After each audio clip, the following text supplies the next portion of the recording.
Franchise players are often referred to as the face of the franchise.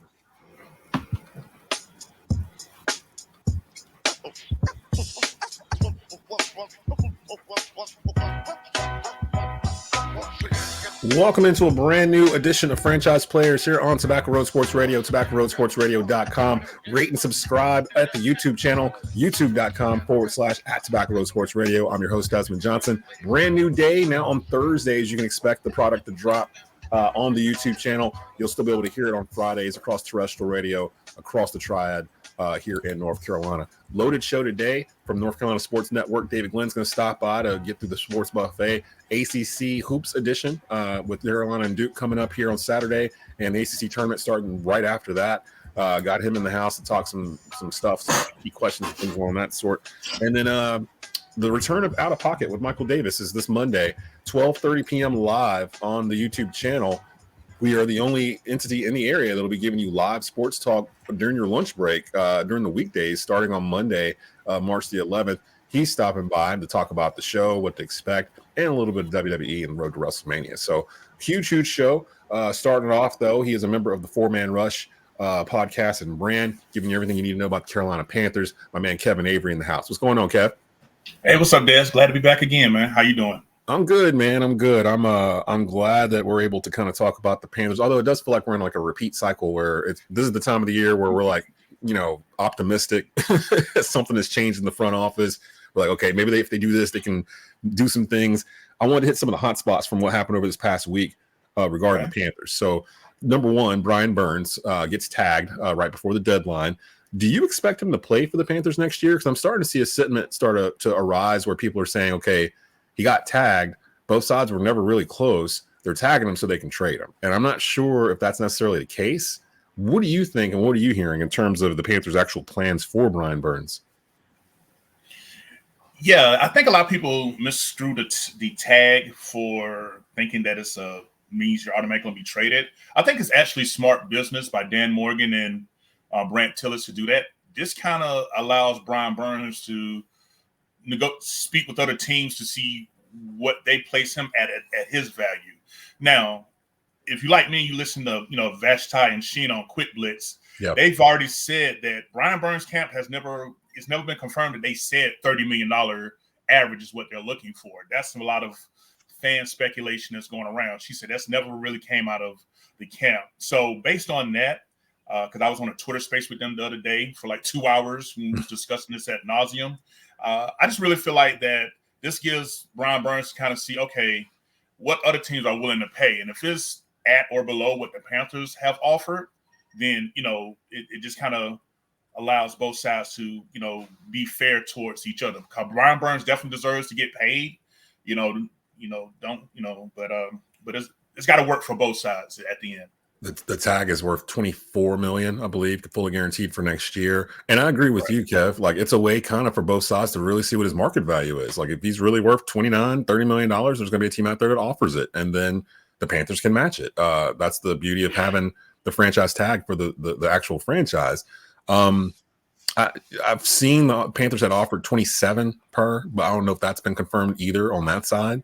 And if that's the case, he may not see that number again. So I don't know exactly how this is going to play out.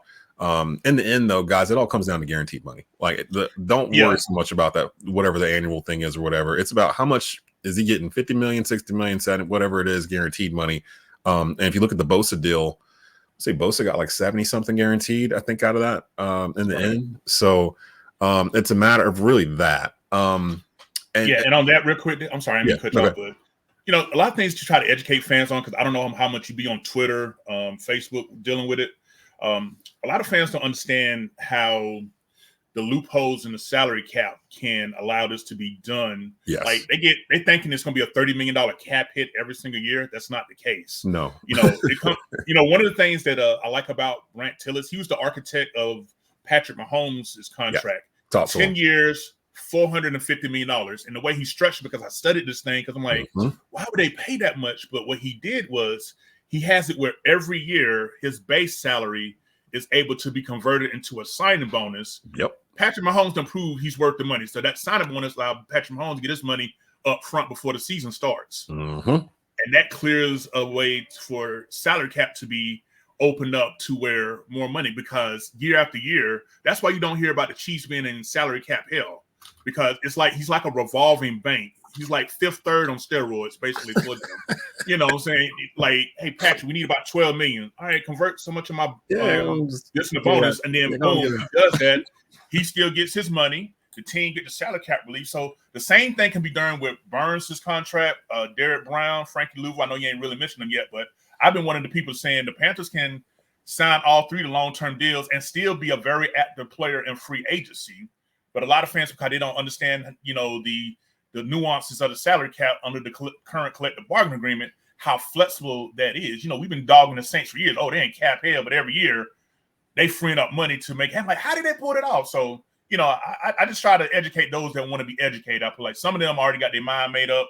It can't be done. I bypass those players. But yeah, that's just something to say. That's why I think Brant Tillis was the right hire, because he's the one that has the nuances how to make this all happen. You're absolutely right. And I went to Sport Track while you were talking and pulled up his contract, and it's team friendly and it's player friendly. Mahomes signed a 10-year, $450 million contract extension in July of 2020, right? So like clockwork, every March, it feels like March 13th, 2021, he converted a $21 million roster bonus into a signing bonus, $17 million of cap, Kansas City. March of 2023, he converts $12 million of a $34 million roster bonus into a signing bonus that cleared $9.6 million of cap for Kansas City.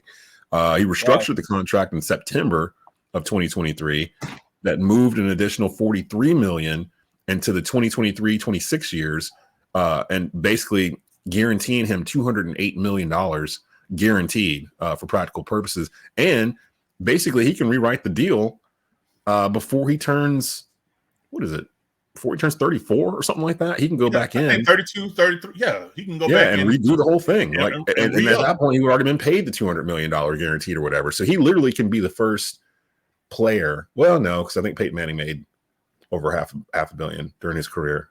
But he's going to get there because he's going to get another contract just like this. And to your point, Tillis was the guy to kind of put that together. So when people are worried about how much money they're paying Burns, for starters, it's not your money. So don't worry about how much money the dude's getting. Get out of his pockets and get out of David Tepper's pockets. Like it's just It's not your money. So don't sit there and think about it like you're in Food Line trying to figure out which corn muffin mix to buy and one of them's cheaper than the other. It's not. That's not what's going on. Like put your MVP card back up. You know what I'm saying? Yeah. and now, so like going off of Burns to Donte Jackson, who it appears will be cut or released by the Panthers. That cut told me that head coach Dave Canales has zero connection to these players, and that might be a good thing, that he has no emotional attachment to these players. He wasn't there when they were signed or drafted or anything. He can kind of go in and just mold this out the way he wants to. I'd imagine Ejiro Evero had some kind of say in this in terms of, is he replaceable? Is he dependable? Yada, yada, yada. But I am a little curious because it creates a hole in the secondary. What are they doing? Because Donte was cornerback number 2 pretty much when J.C. Horn is healthy. But if you take Donte out, they're not going to re-sign C.J. Henderson. Clearly, he's an unrestricted free agent. He's not coming back. Everybody else were kind of like journeymen back there. So what do you think the plan is to replace Donte? Well, when you look at the upcoming, draft class, it's very deep at corner. Just with some of the preliminary players. I mean, players we talked with preliminary at the combine, some corners have came out and said, hey, I don't know if it was the one from Clemson or Florida State, really good cornerback, but he said something about, this Evero system's going, I could definitely play a lot of man-to-man with this one. So I just really think that this is a youth movement in place. Like, don't get me wrong, I am a Donte Jackson fan. As you see me, I've battled, 1 on 2,000, defending Donte Jackson. John Snow meme where it's just like everyone's where you got the sword right here. And you just, I feel you. I'm going to bat for him because, since he's been drafted, he has created the 3rd most interceptions and turnovers. So, but it's just been a health issue. You know what I'm saying? It's like he's hell when he's well, but, just some. And then when you think about a guy with his speed and Achilles injury, I'm not a doctor, but just you're not really going to get back to the same thing. So I think it's a good move because I think he showed pretty nicely last year recovering from the Achilles. But I just think that by Dave Canales not having any affiliation, no, like you said, no loyalty, they looked at it. They looked at the upcoming draft class. They looked at the free agency class and felt like they can improve and get equal, if not better, at a more cost-effective price. So I think that's why they went ahead and moved on from Donte Jackson. But I wish them the best. There's no harshness, no love lost or anything from me with the move. I'm expecting them to restructure Taylor Moton's contract. He's the biggest cap hit on the roster right now. I'm a little worried about guys like Shaq Thompson. I don't know if they're going to be here next year. I don't know if they're going to keep him or not. It's just one of those things. It's weird because it really makes me look back on last year, and I'm like, they did this so wrong last year. Like if you were going to just start off from scratch and clear house, which is what they started doing, like trading McCaffrey, throwing DJ Moore in that deal, you cleared out your whole offense pretty much for a quarterback who has nobody to throw to or hand off to now. And then you shunned away people trying to get Brian Burns. Now, in the end, this might work out because if Burns gets some sort of offer from some other team and the Panthers decide not to match it, they'll get those 2 first-round picks that were being offered by the Rams. So they've kind of covered their bases on that end. They're either going to have Burns or they're going to get 2 first-round picks, one or the other. But they kind of did it halfway. They didn't completely bottom out. They didn't completely clear the roster out. Do you catch a hint that they're maybe starting to do that now? Or do you think they're going to kind of keep things status quo? Because one of the things that felt like Dave Canales was attracted to this job was the defense, and that with Avery overseeing it, they won't have to do a whole lot to it, just some tweaks, but they can't rip it down because that would go against everything why it came in the first place, right? So what are you seeing what they're doing here? Are they going to be more focused on the offensive side of the ball in terms of bringing in players, or is this a complete rebuild? I think it's going to be a little bit of both. I don't think it's going to be so much a complete rebuild, more so a rehaul. Like, let's start off with Shaq Thompson. You brought him up. Mm-hmm. I definitely don't think that, you're going to get rid of him, because me and you both know beyond the stats, there's this thing called leadership that is viable if we're trying to reestablish a culture. Guys like Shaq Thompson, who's was last time attacked, the only player left over from our glory days, being a rookie in 2015, the year of the dab, you know what I'm saying? Yeah. Now to seem like, the year of the crab, you know what I'm saying? So we just, it's just like a bucket of crabs with these Panther fans, man. But they've been going through it, man. They've been tormented. Man, bro. I was just telling, I tell Stu and Skylar all the time on Believe in Panthers. I'm like, look, I started hosting Believe in Panthers 4 years ago. I went through the beginning of the Matt Rule era. I have yet to have a winning season as host of Believe in Panthers with these Panthers, and usually each season ended the exact same way. Like we don't know what we're doing. We're despondent. The fans are up in arms. Something happens in the offseason. Like, well, maybe we can get this thing together. That's where we are now. We'll get to the preseason. We'll get all jacked up. We'll get to week 1. And then from there, whatever happens is going to happen. But I'll ask you this to end it with, because I was going to ask, can the Tepper stay out of the way? Nicole Tepper answered that question for me yesterday. Absolutely not. They're going to still be lingering. I think David Tepper's not going to really be out there anymore.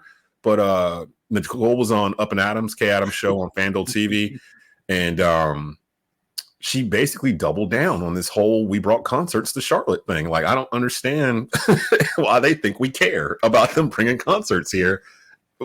Fix the team. You bought the team. Fix the team first. Then bring in Taylor Swift and all these people for concerts or whatever. Like, that should be secondary. But she doubled down on it with Kay Adams. Was like, look, we were happy to be in the community. Our biggest contributions, we brought in all these different events and yada, yada, yada to the stadium. Not so much the team. Just we brought in these different, we brought Beyonce to Charlotte. Like, you're welcome, Charlotte. You're welcome. Like, do you think, what do the Teppers need to do to fix this with the fans? Is it just simply a matter of winning games and it all goes away? Because right now the fan base and a lot of talking heads feel like the Teppers are the worst owners in professional sports right now. And that's something we're not used to having here in the Carolinas. What do you think they need to do?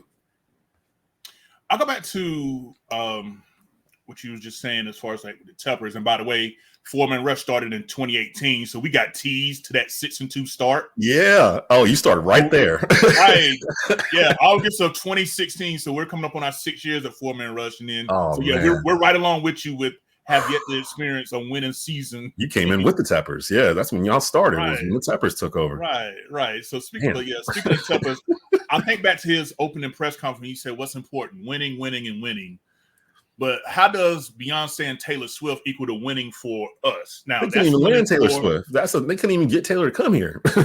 Right, and I think my tweet went viral that time. I posted about oh, no worry, I had a picture of Dave telling me, oh, but I brought you guys Beyonce. You know what I'm saying? I think I had like over 5,000 likes on that one. But anyway, don't get me wrong.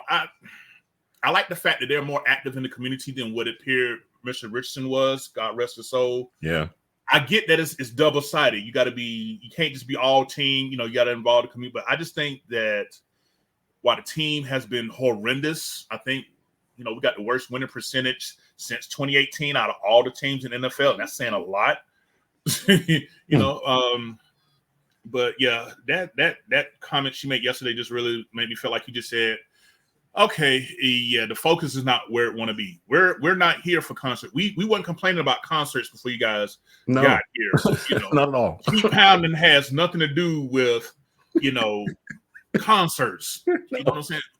When the last time ain't nobody buying no Beyonce jersey. You know what I'm saying? Like, nobody's working triple overtime to get money to be off for training camp. You know what I'm saying? Like, and I get that they I think did you see where they're talking about they're going to build like a 5,000 seats venue? Yeah, somewhere for training camp or something they're going to do. They just got the building permit.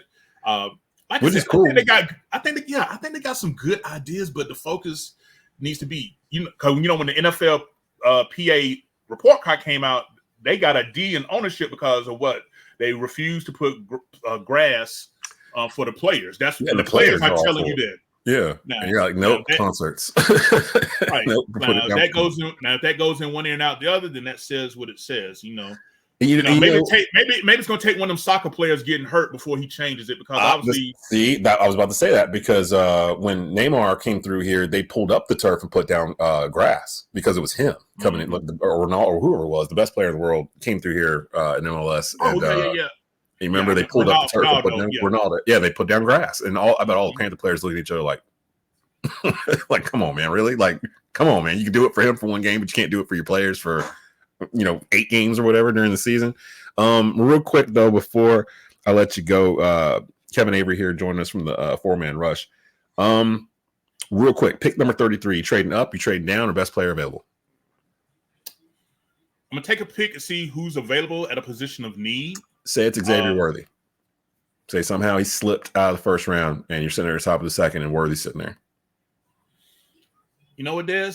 I would be extremely tempted, but with the depth that we have in this draft, if I can drop back anywhere between 5 to 7 slots and pick up 2 more picks, like, that's what I'm looking like. We got 6 picks. This is a draft where we need at least 8 picks, particularly late day 2, day 3, because there's going to be a lot of talent that falls. Now, if it's an absolute can't miss, and I know a lot of fans are either pigeonholed at O-line and wide receiver at number 33, I'm not.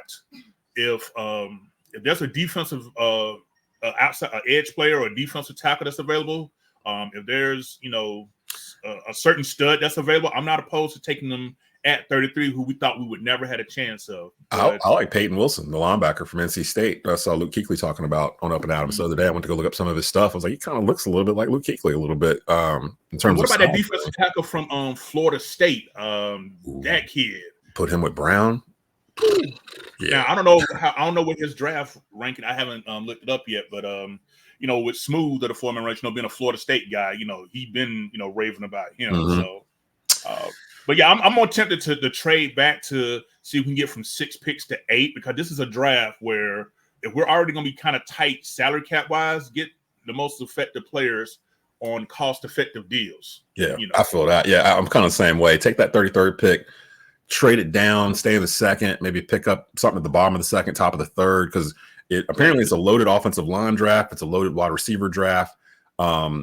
And there's going to be guys that are first round grade, cornerback. There's going to be guys that are first round grades that are going to still be sitting there in day 2. Like, what's up? Like, so they could really do some stuff. If they want to move around on the board, don't worry about trading up into the first round. Like, you don't need to do that. There's honestly every year it's like 10 dudes that are like first round guys. And after that, from number 11 to number 45 or whatever, they're kind of interchangeable, to be honest. You just need to have your talent evaluators on point in your building to know what you're looking for and what you're looking after. And that's where we're going to see where Dan Morgan Just don't trade too far back out in the 30s. Like if we drop down from 33, like 38, 39, to pick up a couple extra picks. Like I don't want to be doing like we did in 2021 from 33 to 52nd. Traded back 3 times. Getting random 4th round picks. just random 5th rounders they're throwing in at us. Gotta let you go. I got David Glenn coming up here next year. Follow their work at the 4-Man Rush. That's the number 4OUR Man Rush over on Twitter/X. Always a pleasure, Kev, and definitely have you back here soon. Yeah, free agency coming up, so I know we'll have plenty to talk about. March 13th at 4 p.m. It's coming. Yeah. Oh God, it's next week. It's next week, so we'll have that there. Coming up, North Carolina Sports Network's David Glenn here on Franchise Players. Franchise players are often referred to as the face of the franchise.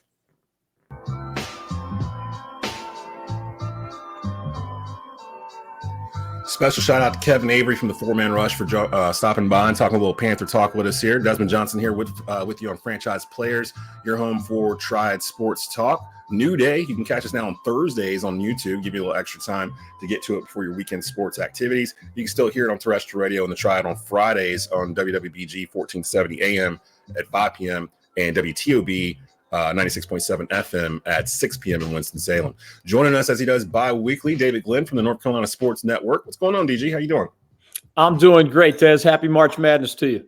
So normally, because of March Madness, I would have you in the sports buffet where we kind of bounce around all over the place and for different sports, but we are on the verge of UNC versus Duke Part 2, which means we're on the verge of the ACC tournament. So I figured I'll just stay right here in the ACC. Let's just start off with the most pertinent question that has to do with the league.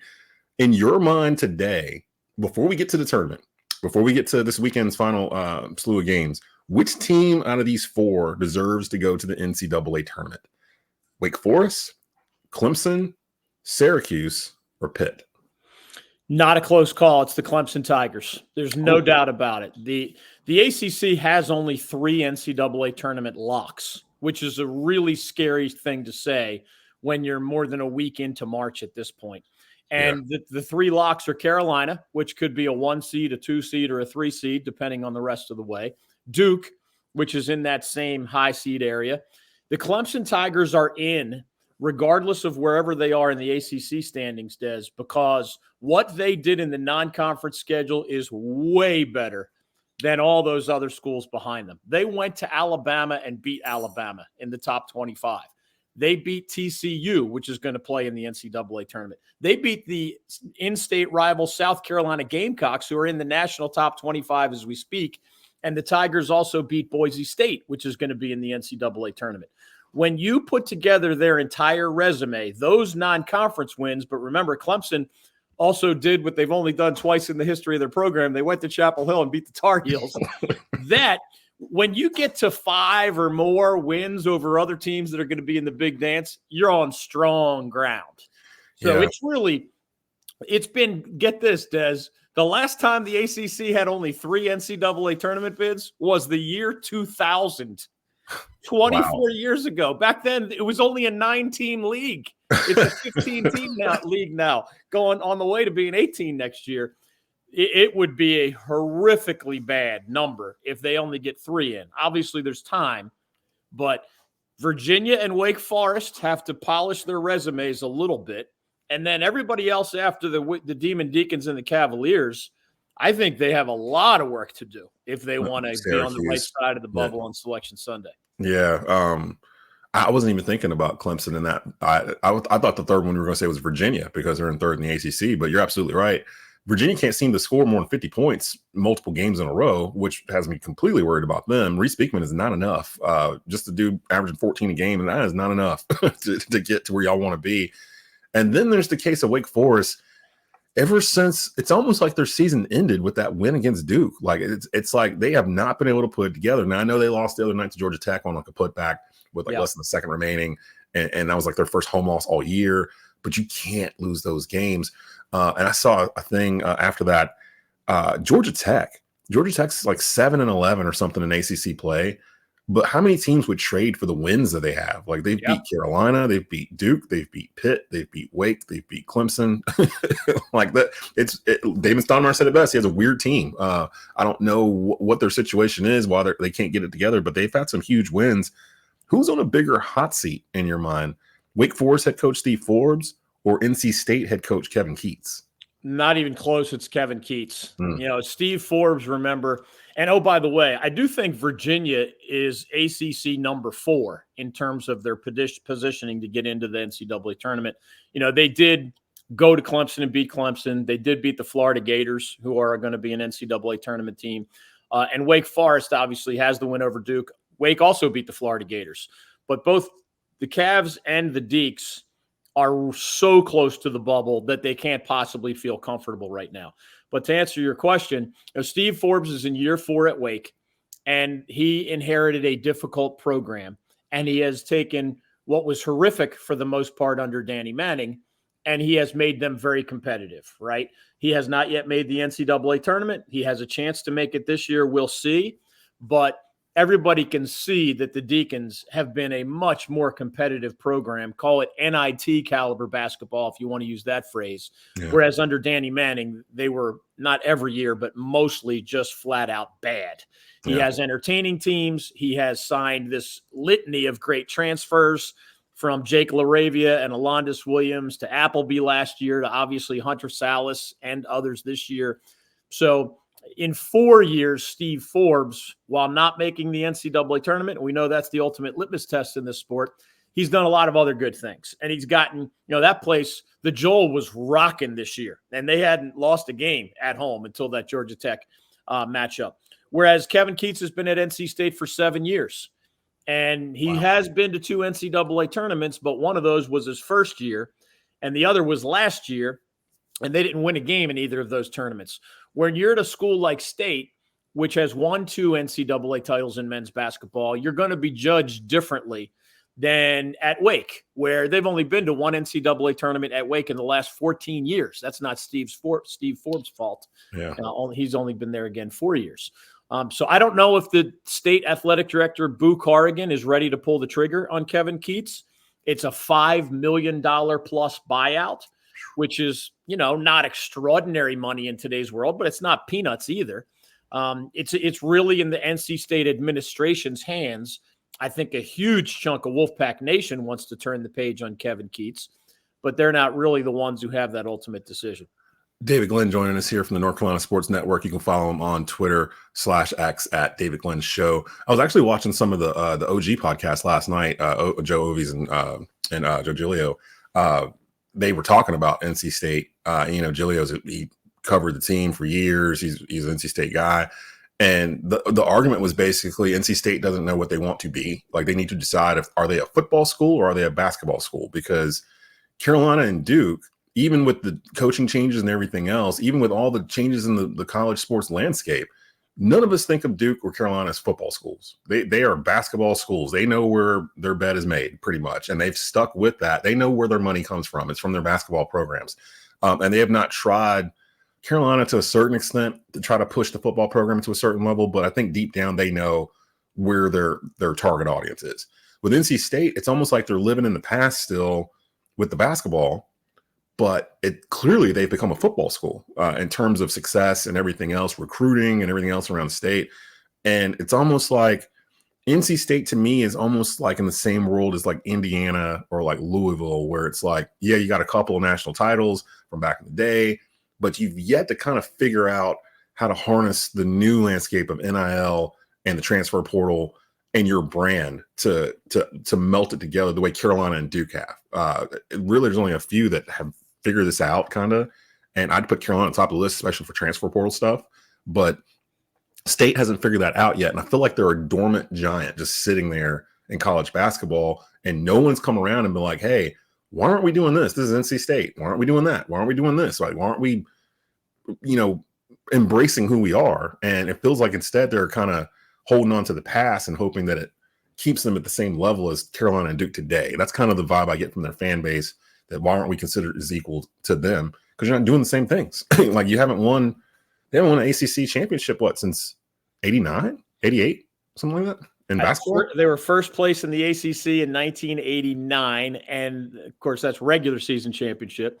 And the last tournament title was 87. So wow, so that's back from like Chris Corciani, Rodney Monroe, Tom. Here's what's crazy, Des. I started covering the ACC in 1987.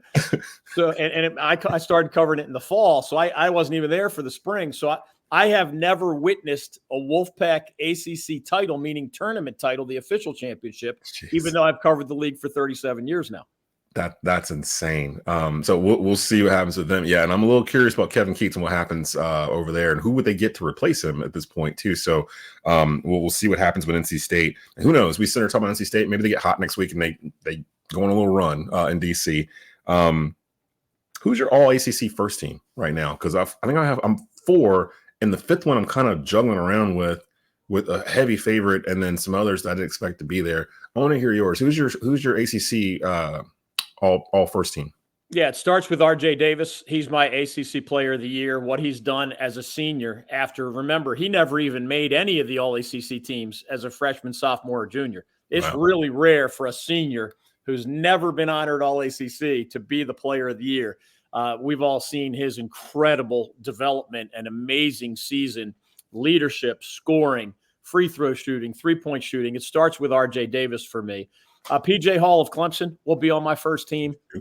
Kyle Filipowski of Duke is going to be on my first team. I'm putting Armando Bacot on my first team. That's what I'm struggling with. Yeah. The Tar Heels, to me, are the best defensive team in the ACC, and a huge part of that is that they have the best defensive rebounder in the ACC, right? Yeah. I mean, people think of steals and blocks as defense statistics, and of course they're important.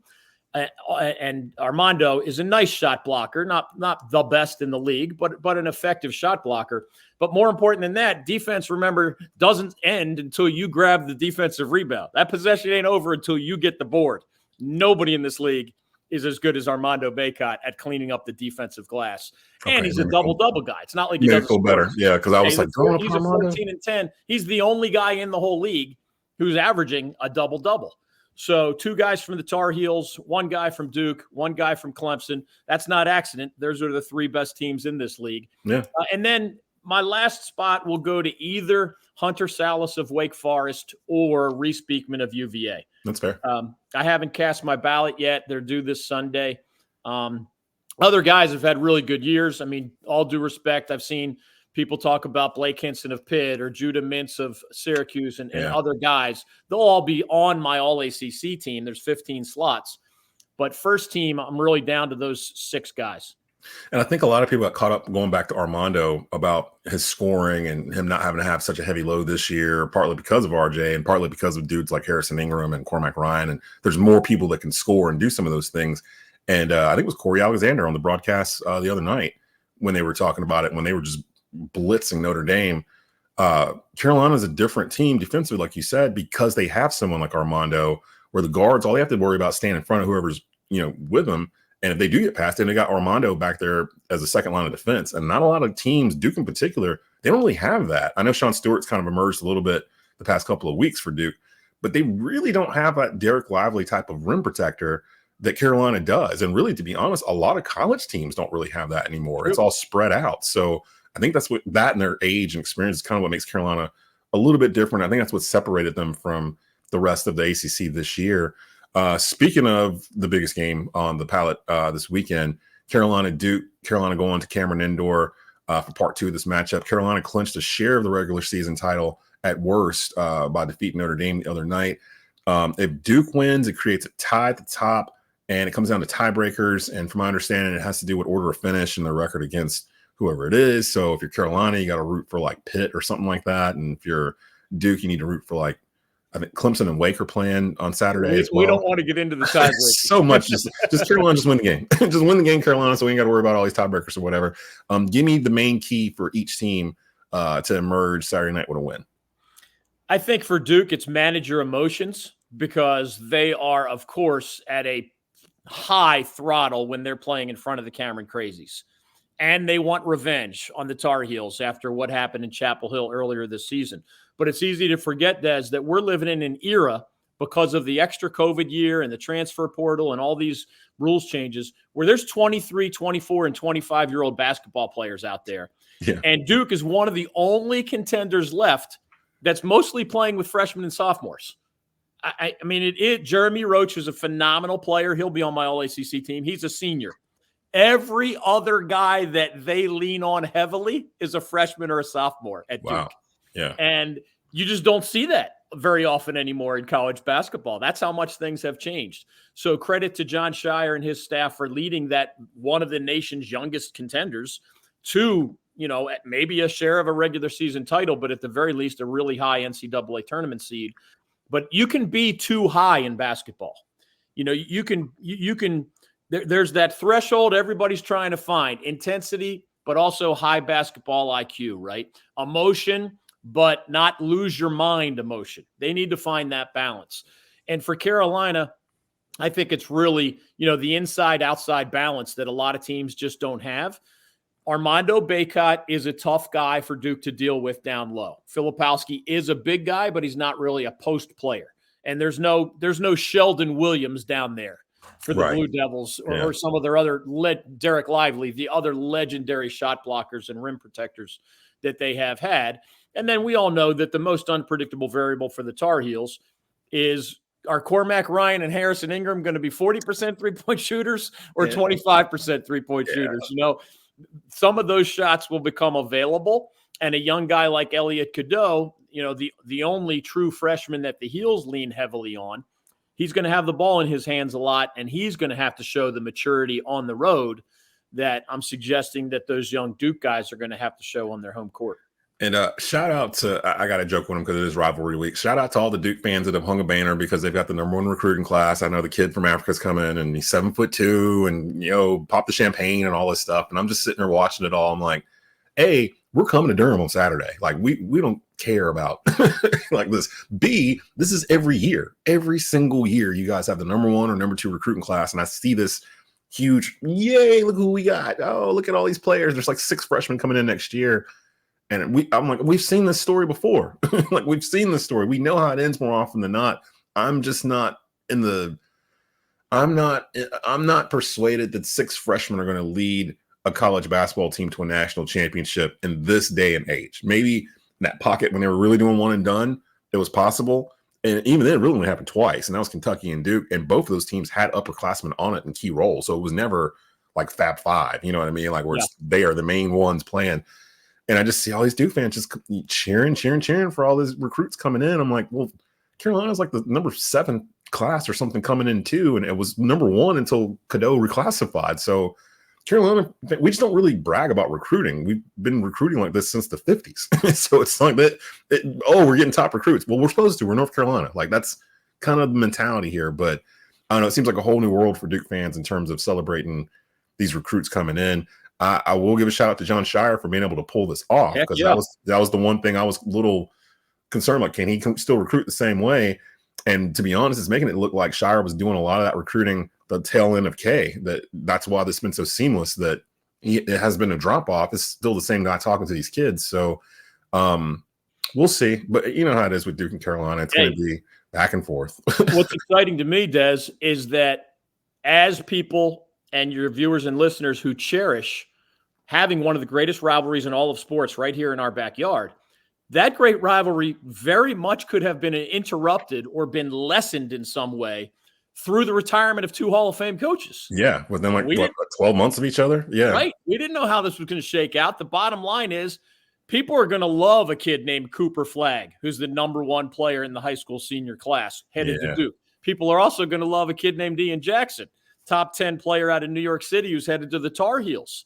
So Hubert Davis and John Shire, in my opinion, have done 2 of the better coaching jobs in the ACC this year. The coach of the year usually goes to somebody who overachieved. So if you're picked high, it's I've never voted that way myself.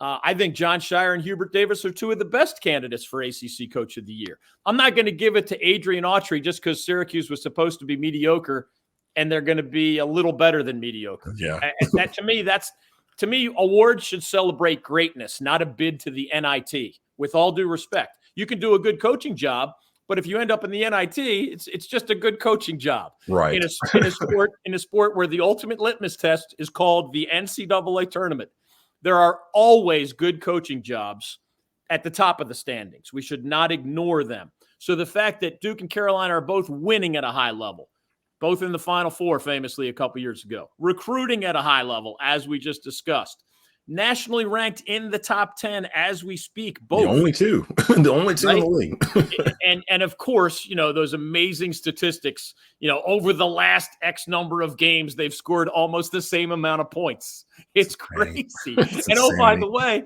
it is in most years, 2 of the top 5 most watched regular season college basketball games are Duke at Carolina and Carolina at Duke. Almost every year, they're 2 of the top 5. And sometimes they're number 1 and number 2. And a couple years ago, they had that Final Four trip to add to the legend. And I feel the same thing's going to happen Saturday because there's so much on the line, too. You got the ACC regular season on the line. You've got seeding in the tournament on the line, bragging rights on the line. And you're absolutely right. I was worried a little bit about, not so much about Hubert, because I feel like he's been groomed for this for years. With Shire, though, I was a little concerned. I was like, is he the right hire? I don't know for sure. Recruiting wise, he's nailing it. He's killing it. In game situations and stuff like that, he's not going to be able to duplicate what Coach K was doing. No one's going to be able to do that. So I hope he's not aiming to get to that level. But so far, so good. The rivalry's been just as. I was actually a little worried after the Final Four that it would never be the same. And really, that following year, last year, it didn't really feel the same. A lot of it because Carolina was down. But this year, it feels like it's back. I see the fans kind of chomping at the bit at each other again and kind of getting after it. So it's amazing. Hubert already has a Final Four trip on his resume. Yeah. In his first year. And John Shire has an ACC title on his resume from his first year. Everything's status quo. I mean, these things are unpredictable in the longer term, but they both have some crown jewels on their resumes already. So Saturday, 6:30 p.m. on ESPN. Actually, I think Houston and Kansas is the game before it. So I might just settle in on Saturday and grab a pizza and just sit back and watch college basketball on Saturday.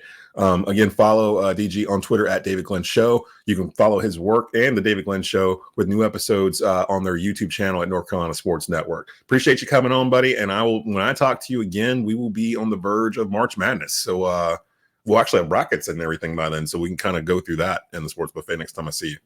I'll be at the ACC tournament in DC next week, but I'm happy to join you the week after that. Awesome. Coming up, Outta Pocket host Michael Davis will join us to talk about the new addition to the Tobacco Road lineup. You'll be able to start getting live sports 12:30 p.m. every Monday, Tuesday, Thursday, Friday off the YouTube channel. We'll talk about that and a little bit more here on Franchise Players. In professional sports, a franchise player is an athlete who is not simply the best player on their team, but one that the team can build their franchise around for the foreseeable future.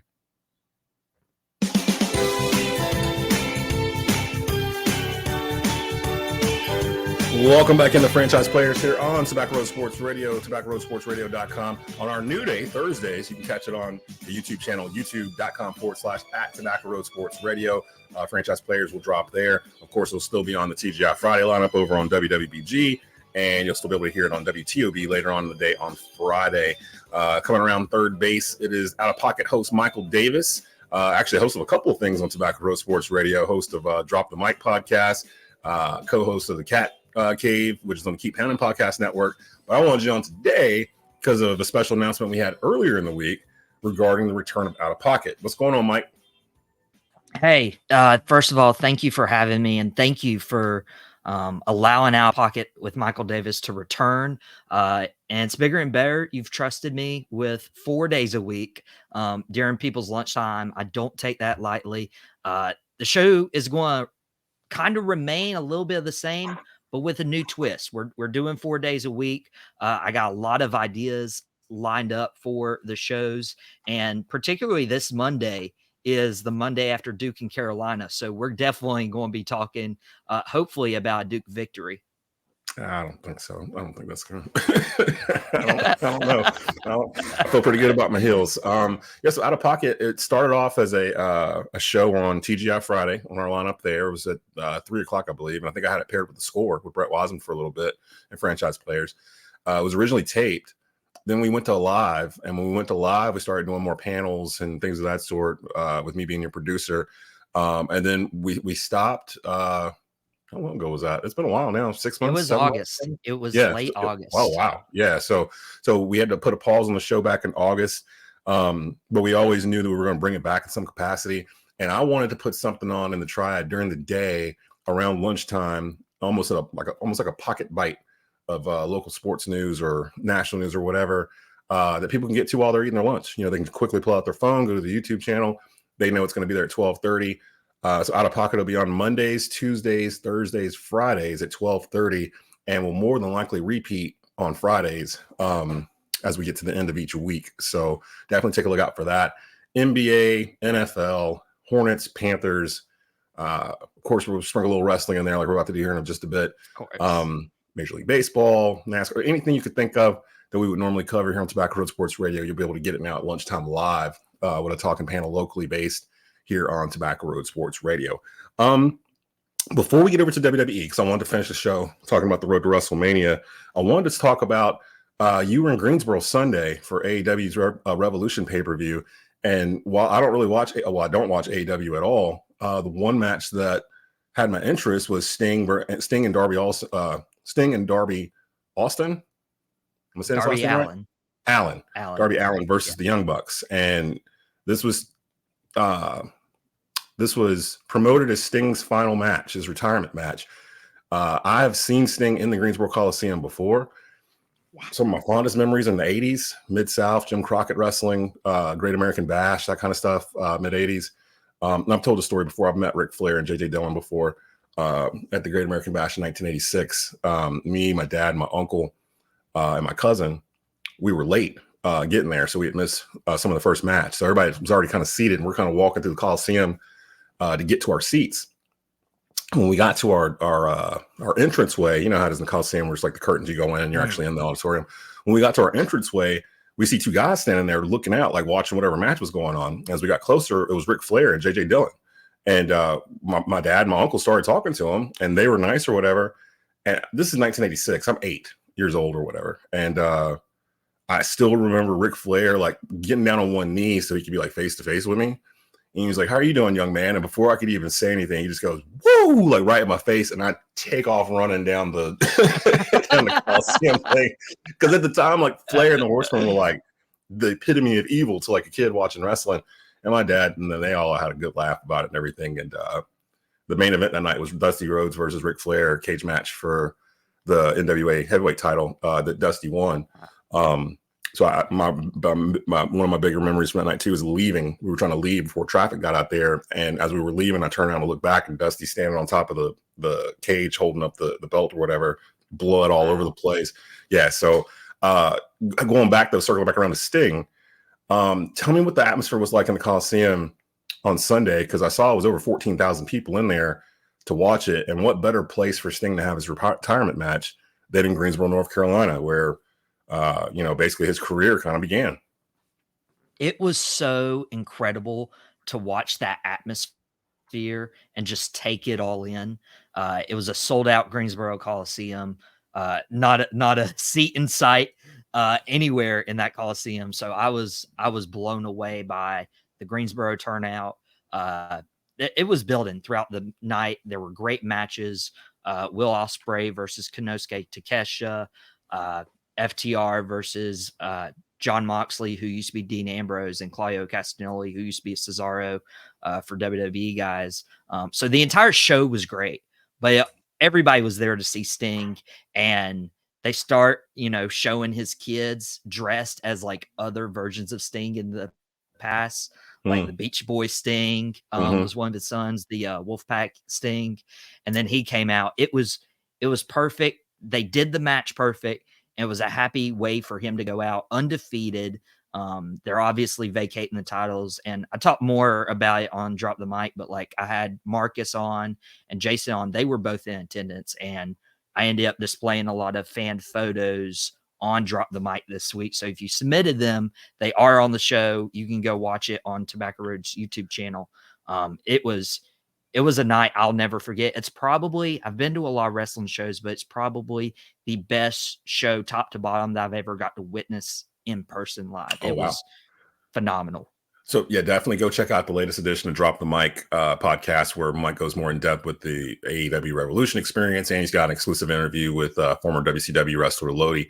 You can go get that right now. It's already live, and it's on Tobacco Road's YouTube channel. Let's skip over to WrestleMania real quick before I get you out of here.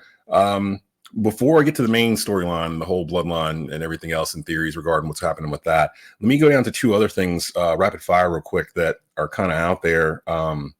The tag team titles. Is it time to split them? Because it feels like it's time to go ahead and split these bad boys up, because there's nothing for the tag teams to do really on SmackDown. It feels like it's a Raw type title. Shouldn't they just do like they did with the men and women's heavyweight titles and just create a WWE tag title and a world heavyweight tag title? And that way it doesn't matter what show they're on. Like, that's the logic I assume they're using for the other ones. Do you think they should be split up? And if so, who do you think needs to get first crack at them on both shows? Well, 100% they should be split up. Pete Dunne and Tyler Bate went up to Nick Aldis last week, and Aldis is like, hey, I understand. I want the titles too on SmackDown. I'm working something out with Adam Pearce. I saw that a little bit. Yeah, it was like almost like a little throwaway type line too. Yeah. So he's like, we're working on something about that. Yeah. So it would be definitely cool. What I think happens is Judgment Day holds on to their titles until WrestleMania, when they wrestle The Miz and R-Truth. R-Truth's doing some of the best work in his career. Super hilarious. He hasn't had that WrestleMania moment. So I think R-Truth needs that WrestleMania moment, and then that frees Damian Priest up to cash in the Money in the Bank briefcase. And on SmackDown, I really like Pretty Deadly. Pretty Deadly is one of those teams that just, they're flamboyant. They're a little different. I feel like they can, be a nice heel run with the titles for a couple months, find a way to cheat out Pete Dunne, Tyler Bate or something to hold on to those titles. On Raw, I'm kind of the boat of they need to give them to Imperium because that'll just make that stable even stronger looking, like while Gunther still has the IC title, because I do kind of feel like maybe, I don't know if they're going to let him hold it through WrestleMania or not. It feels like they're teasing, and that was actually my next question, who should challenge Gunther. But staying here, Imperium on the Raw side, and either Street Profits over on SmackDown, or Austin Theory and Grayson Waller. So as a heel tag team group, because Austin's not really doing anything right now. Grayson's kind of just doing the talk show thing. They're just kind of floating around in the mid card, but they've been tagging them together as a tag team. And then the Street Profits with, I don't even know what they're calling the group, but the Street Profits with Bobby Lashley and B-Fab, they haven't really named them anything really, the Almighty Prophets or something like that. So that would be good too. But yeah, I do think they need to split them up. They'd have to do them the same way they did like with Roman. He has all these belts, whatever. You just build one big belt and call it the WWE Undisputed Universal Heavyweight title or whatever. And then you give Seth the World Heavyweight title. Like same thing. Judgment Day would get the undisputed WWE tag team titles, and then they would create the World Heavyweight tag team titles, and maybe they make a nod towards old school, make them look like the old NWA tag titles or something like that with Triple H in charge. I don't know. I'm just out here throwing out ideas. Michael Davis here with us, Outta Pocket host here, finishing up franchise players. I mentioned Gunther, but we're running out of time, so I'm going to skip right to it. Road to WrestleMania, Bloodline, The Rock, heel Rock, Versace wearing Rock is in the house, and I see a lot of people going, "Oh, this is Hollywood Rock." I'm like, this is not Hollywood Rock. This is not even. I've seen people go, "This is the corporation Rock or whatever." From like when he first turned heel, this isn't him either. This is corporate Rock. This is a completely different guy. He actually trademarked the word corporate Rock along with a bunch of other stuff that he got rights back to. So when you see him out there going, I'm the boss, whatever I say, go, whatever, that is in particular, that is actually the plan. Like the plan is to present him as like almost like the authority in a certain extent, because he kind of is in a certain extent, which is why we got the promo last week where he was even calling out Triple H or whatever. Where do you think this is going? Because I see people, everyone's stuck on this. Everyone's stuck on him and the finger, because he did it again the second time. He did it a second time on Friday. But halfway through it, he put his thumb in. So I don't know if it's a sign or Rock just doesn't know what he's doing when he puts the finger up. And I'm leaning towards he doesn't know what he's doing. He's just, or he's doing that to show he's separate from the bloodline. He's above the bloodline or something to that effect. Like, I don't think it has anything to do with Cody. Because I do believe that family comes first with them, regardless of what happens with that belt. What do you think is going on here? What do you think the ultimate game plan is here for WrestleMania, and who do you think is going to walk out with the belt? I'm leaning the opposite way. I'm laying this is very intentional because everything they've done with the Bloodline since 2020, when Roman Reigns got the belt, has been very intentional, and they've dropped little pieces here. And I feel like that's a little piece. Anytime you see The Rock come to the ring and take over the mic and talk for 20, 30 minutes, Roman Reigns is just on the sideline with the rest of the Bloodline, and he's Roman's never looked facial as small. Like during this reign, he's never looked as small as he does with Rock in the ring. But that's anybody. Like, I mean, it's The Rock. You know what I mean? It's The Rock. It's a good story too, because it's like that whole time Rock was talking for 20 minutes.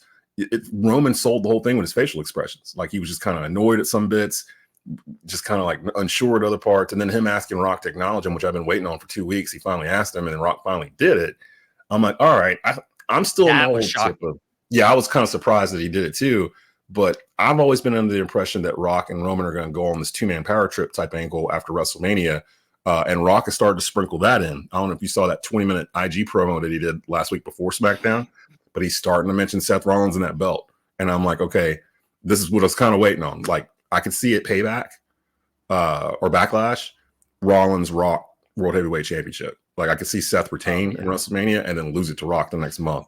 And then you got Rock and Reigns as the world title holders going through whatever. And maybe they do a tag team tournament. They do split up the belts, and Rock and Reigns enter that, and they become the world tag team champions. You know, like stuff like that. I can see that happening over the next year. And then animosity and jealousy between one or the other is going to ultimately cause them to clash. And that's going to lead to WrestleMania 41 next year, main event, Rock and Reigns. And that gives you a full year to build the story as opposed to just throwing them together.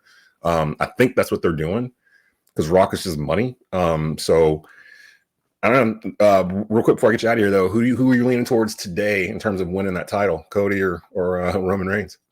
I cannot wait for all the Cody crybabies to wake up on Monday morning with Roman Reigns still as the undisputed WWE Universal Heavyweight Champion. You gotta acknowledge them. It's so great. They're teasing it. They're teasing it too. And if The Rock helps Roman Reigns win that title, everybody's going to be like, "Oh my gosh!" And then Rock going up against Seth Rollins. I will say that I could see, and we got to go because I got to get out of here. But I could see Cody and Seth winning that tag match night one, Bloodline barred from ringside, and then Tama Tonga or someone that's not officially Bloodline actually interfering in that match the next night, because that's the whole stipulation, right? No Bloodline members down there. What better way to introduce Tama is some mass dude out of the crowd. Everyone's like, "Oh, who's this? Solo? Something not supposed to be here." And he take it off as Tama Tonga, and he's like, "What?" And that's when WrestleMania ends. Like that's where we're going to end franchise players. Join us. I like it. Join us Monday. You'll get talk like this and a whole lot more. UNC Duke Fallout Monday live. Tobacco Road Sports Radio's YouTube channel, 12:30 p.m. For the return of Outta Pocket with Michael Davis. We are up against it. We got to get out of here. We'll talk to you guys Monday live at 12:30.